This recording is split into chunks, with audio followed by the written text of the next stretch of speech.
मैं अभी दिल्ली में हूँ और यहाँ से निकल रहा हूँ हरिद्वार के लिए। हम अपनी यात्रा की एक पड़ाव पार कर चुके हैं। फाइनली हम हरिद्वार पहुँच चुके हैं और अब यहाँ से हम निकलेंगे सोनप्रयाग के लिए। धीरे धीरे क्राउड कितनी बढ़ चुकी है, बसेज एक भी नहीं आ रही हैं और लोग कंटिन्यू आते जा रहे हैं। तो देख सकते हो क्राउड कितनी हो चुकी है, ऑलमोस्ट सुबह भी हो चुकी है।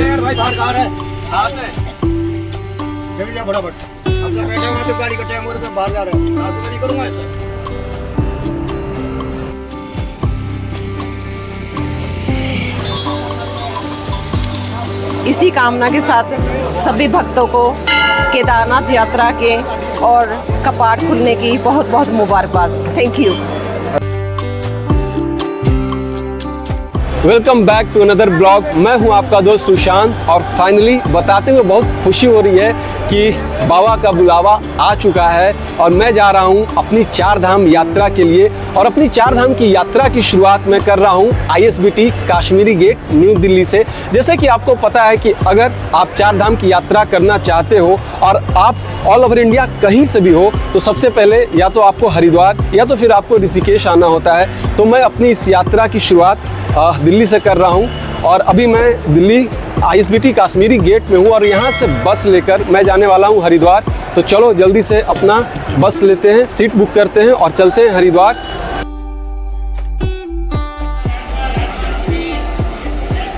अगर आप ISBT काश्मीरी गेट से हरिद्वार या ऋषिकेश जाना चाहते हैं तो आपके पास 2 ऑप्शन अवेलेबल है।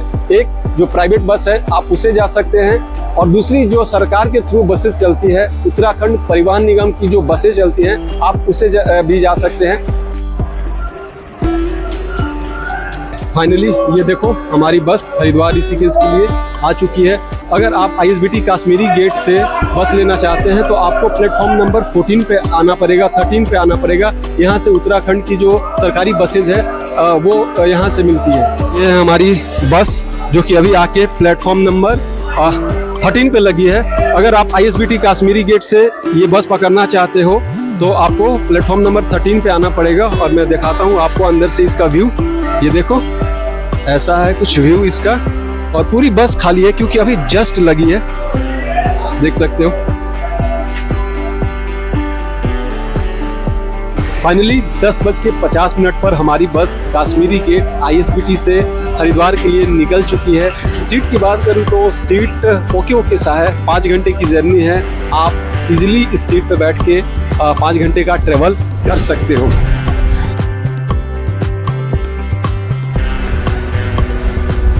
बात करें इस बस की रूट की तो ये बस ISBT काश्मीरी गेट से निकलकर गाजियाबाद, मोदीनगर, मेरठ, मुजफ्फरनगर और रुड़की के रास्ते होते हुए अपनी 5 घंटे की जर्नी तय करके सुबह 4 बजे पहुंचेगी हरिद्वार। दिल्ली से हरिद्वार तक जाने का इस बस का टोटल फेयर है 365 रुपीज।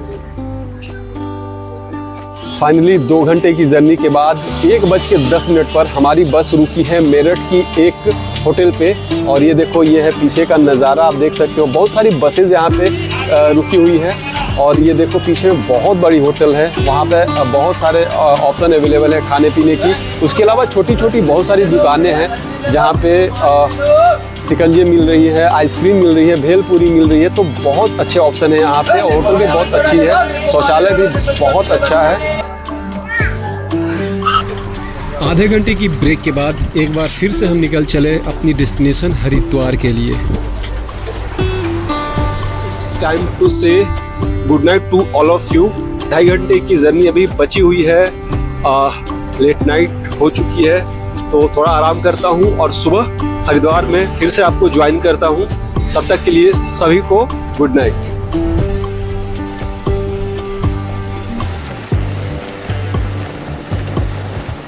देवभूमि उत्तराखंड में आप सभी भक्तों का, सभी दर्शकों का हार्दिक स्वागत है। फाइनली मैं 3:40 पे पहुंच चुका हूं हरिद्वार में। हमारी बस हमें हरिद्वार पहुंचा चुकी है, देख सकते हो। देखो बस वाले भाई लोग। तो अगर आप इंडिया के किसी दूर वाले स्टेट से हो जहां से आप बाई रोड हरिद्वार नहीं आ सकते हो तो आपके लिए बेस्ट ऑप्शन है कि आप बाई ट्रेन हरिद्वार आओ और यहाँ से अपनी चार धाम यात्रा की शुरुआत करो। हरिद्वार आने के लिए हर स्टेट से, हर सिटी से आपको ट्रेन मिल जाएगी।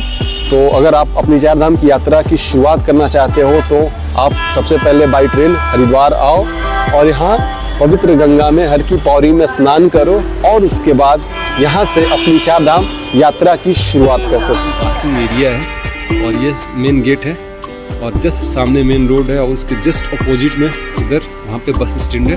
रेलवे स्टेशन और बस स्टैंड दोनों आमने सामने हैं। तो रेलवे स्टेशन से अब निकल के हम चलते हैं बस स्टैंड की ओर और वहाँ जाके आपको वहाँ का इन्फॉर्मेशन बताता हूँ कि कैसे बस मिलेगी, कहाँ से बस मिलेगी। तो ये देखो, ये है हरिद्वार बस स्टैंड और उसके जस्ट बगल में आप देख सकते हो यहाँ पे टैक्सी स्टैंड है। यहाँ से अगर आप चार धाम यात्रा बाई टैक्सी करना चाहते हो तो आप यहाँ पे जाके बुक कर सकते हो। देख सकते हो बहुत सारी टैक्सी लगी हुई है। अगर आप बाई बस नहीं यात्रा करना चाहते हो, बाई टैक्सी करना चाहते हो तो आप ये टैक्सी हायर करके चार धाम यात्रा कर सकते हो। सामने में है हरिद्वार बस स्टैंड का गेट नंबर 2। तो अगर आपको केदारनाथ, बद्रीनाथ, रुद्रप्रयाग, उत्तरकाशी या फिर आपको गुप्त काशी जाना हो तो सभी जगह की बसें आपको गेट नंबर 2 के पास से ही मिलेगी। अगर आप चार धाम की यात्रा पर आने वाले हैं तो मैं कहूँगा कि आप लेट नाइट 10 बजे 11 बजे तक हरिद्वार आ जाए और 1 बजे से सोनप्रयाग की बस लगनी शुरू हो जाती है। स्पेशली जब आपको केदारनाथ जाना है तो आप जल्दी आएँ और जैसे ही 1 बजे से यहाँ पे बस लगनी शुरू होती है तो आप कोशिश करें कि जितनी जल्दी यहाँ से बस ले, क्योंकि ऑनलाइन का कोई सिस्टम है नहीं, आपको ऑन द स्पॉट आके सीट बुक करनी होगी। अगर आप लेट करोगे तो सिचुएशन मेरे वाले हो जाएगा। देख सकते हो 4 बजे सारी बसें निकल चुकी है।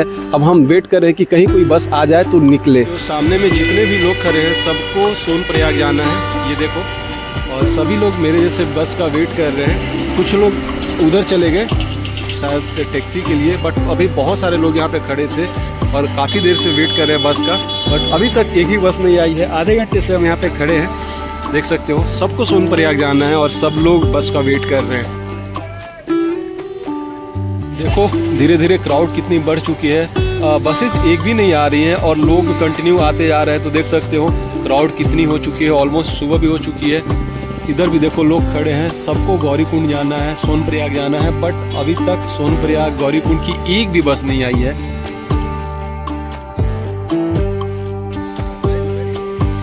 फाइनली 2 घंटे की लंबी इंतज़ार के बाद 6 बजे हमारी बस आई है। 4 बजे से हम इस बस का वेट कर रहे थे और फाइनली हमें हमारी बस मिल गई है। मुझे विंडो सीट भी मिल गई है। तो सजेशन यही है कि आप कोशिश करना कि हरिद्वार लेट नाइट तक आ जाओ, 12-1 बजे तक आ जाओ और आते ही अगर आपको सोनप्रयाग जाना है तो आते ही आप बस अड्डे के पास से लाइन लगनी शुरू हो जाती है, तो वहाँ पे लाइन लगो और कोशिश करना कि जितनी जल्दी वाली बस आप पकड़ के यहाँ से निकल जाओ। अरे बैठा रहे यार भाई, बाहर कार है, साथ है, चल जा फटाफट। अब सब बैठे हो, तो गाड़ी का टाइम हो रहा है, सब बाहर जा रहे हैं, रात में नहीं करूँगा ऐसे। हरिद्वार से सोनप्रयाग तक जाने के लिए इस बस का किराया है 500 रुपीज़।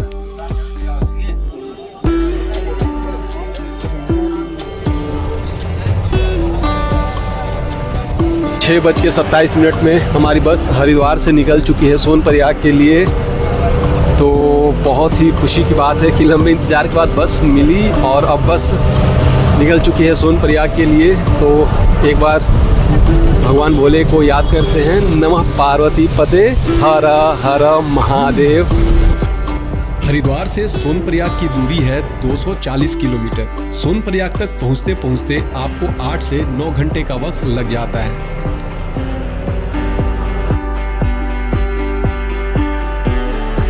45 मिनट के ट्रैवलिंग के बाद हम पहुंच चुके हैं ऋषिकेश, और ऋषिकेश को योग कैपिटल ऑफ इंडिया, योग कैपिटल ऑफ द वर्ल्ड भी कहा जाता है, क्योंकि दुनिया भर से लोग यहाँ पे योग सीखने के लिए आते हैं। उसके अलावा अगर बात करूँ ऋषिकेश की, तो यहाँ की एडवेंचरस एक्टिविटीज़ भी बहुत फेमस है। खासकर यहाँ की रिवर राफ्टिंग बहुत ही फेमस है और रिवर राफ्टिंग करने के लिए भी दुनिया भर से लोग यहाँ पे आते हैं। उसके अलावा बहुत सारे यहाँ पे लोकेशंस है, जैसे कि राम झूला, लक्ष्मण झूला, जो कि काफ़ी फेमस है।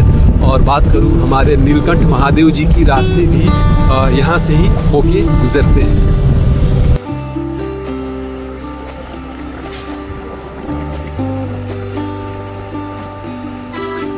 2.5 घंटे की ट्रैवलिंग के बाद हमारी बस रुकी है देवप्रयाग तीन धारा के पास एक होटल में, जहाँ पे सभी लोग लंच करेंगे। तो ये देखो, ये है यहाँ का व्यू। हम अभी इस साइड से आ रहे हैं, देख सकते हो, हरिद्वार से, और अभी हमें इधर साइड में जाना है। और मेरे पीछे देख सकते हो बहुत सारी शॉप्स हैं जहाँ से आप खाने पीने की चीज़ें खरीद के खा सकते हो। तो फाइनली अभी हम 2.5 घंटे का ट्रैवल कर चुके हैं और यहाँ के नज़ारे बहुत ही खूबसूरत है। मैं आपको बैक कैमरे से दिखाता हूँ यहाँ का नज़ारा कैसा दिख रहा है।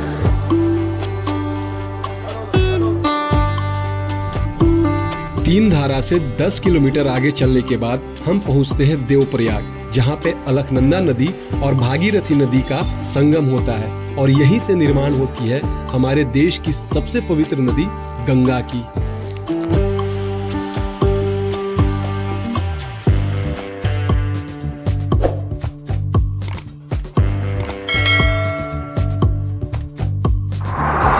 सो फाइनली 5.5 घंटे का ट्रैवल हम कंप्लीट कर चुके हैं और 5.5 घंटे के बाद हमारी बस एक बार फिर से रुद्रप्रयाग में एक होटल के पास रुकी हुई है। देख सकते हो मेरे पीछे, यहाँ पे 10 मिनट का ब्रेक है। जिसको टॉयलेट करना है, जिसको पानी पीना है या फिर चाय वाय पीना है तो 10 मिनट में वो पी सकता है।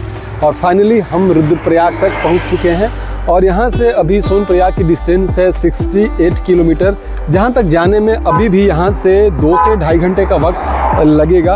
अभी हम रुद्रप्रयाग में हैं, इसके बाद हम चलेंगे अगस्त्यमुनि, उसके बाद हम पहुँचेंगे फाटा और उसके बाद हम पहुँचेंगे सोनप्रयाग। तो अभी भी 2 घंटे का जर्नी बचा हुआ है। और ये देखो रुद्रप्रयाग का व्यू, ये देखो मेरे पीछे, ये है ऊंचे ऊंचे पहाड़ और इधर साइड में देखो अलकनंदा नदी बह रही है। थोड़ा सा नीचे अगर आपको दिख रहा हो तो ये देखो।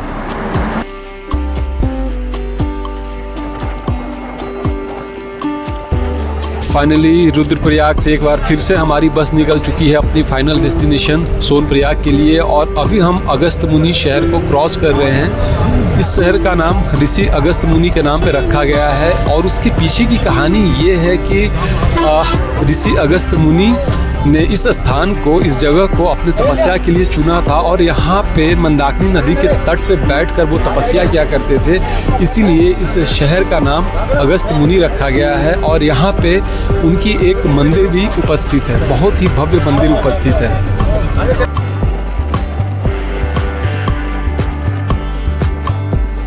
तो ये देखो, ये है गुप्तकाशी का व्यू। वेदर देखो आप, बिल्कुल एकदम मौसम ठंडा हो रखा है, थोड़ी थोड़ी धूप अब मिलनी शुरू हुई है। फिलहाल ये लोकेशन देखो आप। गुप्तकाशी मेनली फेमस है बाबा विश्वनाथ टेम्पल के लिए और अर्धनागेश्वर टेम्पल के लिए। गुप्तकाशी से 20 मिनट की ट्रैवलिंग के बाद फाइनली हम पहुंच चुके हैं अपनी डेस्टिनेशन पर।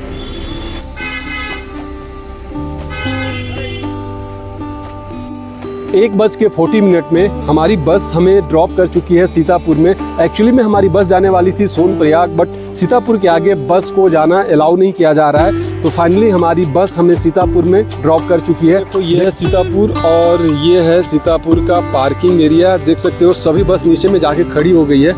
तो 2 रास्ते हैं, एक रास्ता ये जिस पे अभी कार आ रही है, ये जाएगी सोनप्रयाग को। तो हमारी बस इसी रास्ते से होके जाने वाली थी, बट बस को अलाउ नहीं किया गया, वहीं पे रोक दिया जा रहा है। वहाँ से बस को नीचे भेजा जा रहा है पार्किंग में और बाकी सभी गाड़ी को अलाउ किया जा रहा है, बट बस को अलाउ नहीं किया जा रहा है। तो चलो सीतापुर से चलते हैं अब हम सोनप्रयाग की ओर। 10 मिनट का वॉकिंग डिस्टेंस है।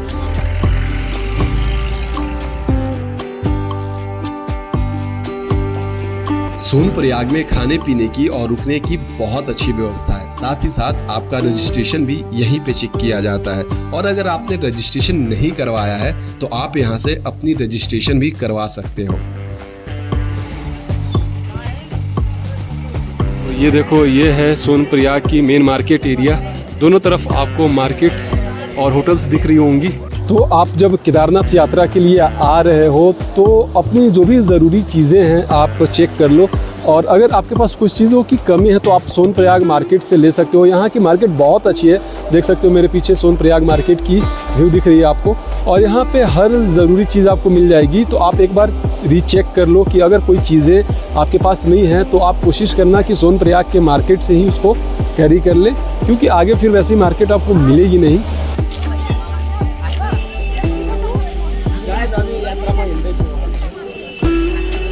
आप सोनप्रयाग पहुंचते हो तो आपके पास दो ऑप्शन है, या तो आप सोनप्रयाग में स्टे करो या फिर आप गौरीकुंड में स्टे करो। डिफरेंस ये है कि अगर आप सोनप्रयाग में स्टे करते हो तो फिर अगले दिन अर्ली मॉर्निंग आपको गौरीकुंड जाना ही होगा। तो मैंने सोचा कि क्यों ना गौरीकुंड में ही डायरेक्ट यहाँ से गौरीकुंड चलते हैं और वहाँ पे स्टे लेते हैं। और क्योंकि फिर सुबह सुबह उठ के लाइन में लगना टैक्सी के लिए और फिर टैक्सी पकड़ के पता नहीं कितना टाइम लग जाएगा, तो आज हमारे पास टाइम है, अभी शाम होने में काफ़ी वक्त है। तो मैं सोचा कि सोनप्रयाग ना रुक कर मैं सीधा गौरीकुंड पहुँचता हूँ और वहीं पे रुकता हूँ और उसके नेक्स्ट मॉर्निंग में जितना जल्दी हम कोशिश करेंगे कि अपनी यात्रा शुरू कर दें।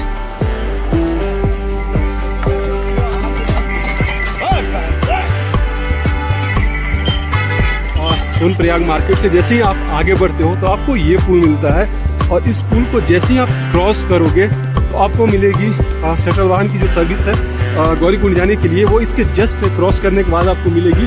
बात करें कि इस साल की टैक्सी फेयर क्या होने वाली है सोनप्रयाग से गौरीकुंड जाने के लिए, तो इस साल जो टैक्सी फेयर है वो है 50 रुपीज़ पर पर्सन। पिछले साल भी यही रेट थी और इस साल भी सेम रखा गया है, जो कि बहुत अच्छी बात है। सोनप्रयाग से टैक्सी लेकर हम निकल चले थे गौरीकुंड की तरफ। सोनप्रयाग से गौरीकुंड की दूरी है 5 किलोमीटर, जहां तक जाते जाते आपको 20 से 25 मिनट का वक्त लग जाता है।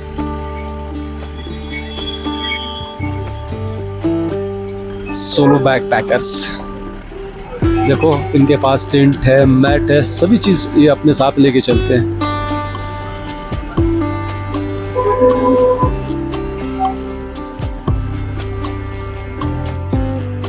फाइनली मैं पहुंच चुका हूं गौरीकुंड और गौरीकुंड का नज़ारा कुछ ऐसा दिखता है जब आप यहां पे आते हो। चारों तरफ आपको शिव भक्त नजर आएंगे और देख सकते हो ये ऊंचे ऊंचे पहाड़ और बगल में कलकल करके बहती हुई मंदाकिनी नदी।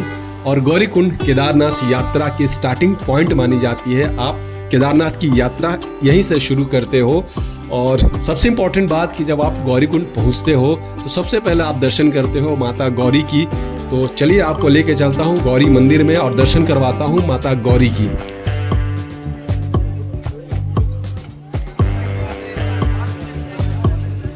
शाम के बज चुके हैं 5 और फाइनली मैं पहुंच चुका हूं गौरीकुंड स्थित माता गौरी माई के मंदिर में। मेरे पीछे आप देख सकते हो मंदिर, और बहुत ही खास है ये मंदिर। ऐसा कहा जाता है कि जब आप केदारनाथ की यात्रा शुरू करते हो तो सबसे पहले आपको इस मंदिर में पूजा अर्चना करनी होती है। यहाँ से पूजा अर्चना करने के बाद जब आप केदारनाथ की यात्रा शुरू करते हो, केदारनाथ मंदिर का दर्शन करते हो, केदारनाथ भगवान का दर्शन करते हो, तो ही आपकी जो यात्रा है वो सफल मानी जाती है।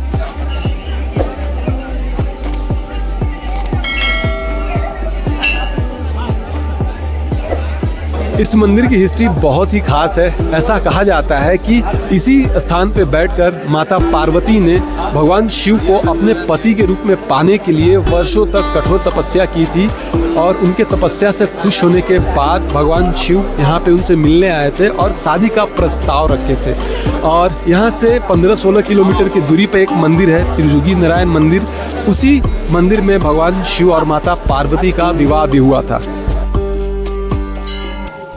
इस मंदिर के दक्षिण भाग में एक गणेश द्वार है। कहा जाता है कि गणेश जी का जन्म उसी स्थान पे हुआ था। तो आइए आपको एक मैम से मिलवाता हूँ जो मुझे इस मंदिर में मिली है। वो कनाडा से केदारनाथ टेम्पल की जो ओपनिंग सेरेमनी है वो देखने के लिए आई है। शांति के चैनल पर मैं भोले के दर्शन करने को आई हूँ। आज हमें बहुत सौभाग्य से है कि गौरीकुंड में गौरा माता के दर्शन का मौका मिला। मैं लास्ट ईयर ऊखी मठ में आई थी, बहुत आनंद आया था। इस यात्रा से इस यात्रा में आनंद ही आनंद है। भोले सब पर कृपा करे और सबको खुशियाँ दे। इसी कामना के साथ सभी भक्तों को केदारनाथ यात्रा के और कपाट खुलने की बहुत बहुत मुबारकबाद। Thank you. Her her Mahadev.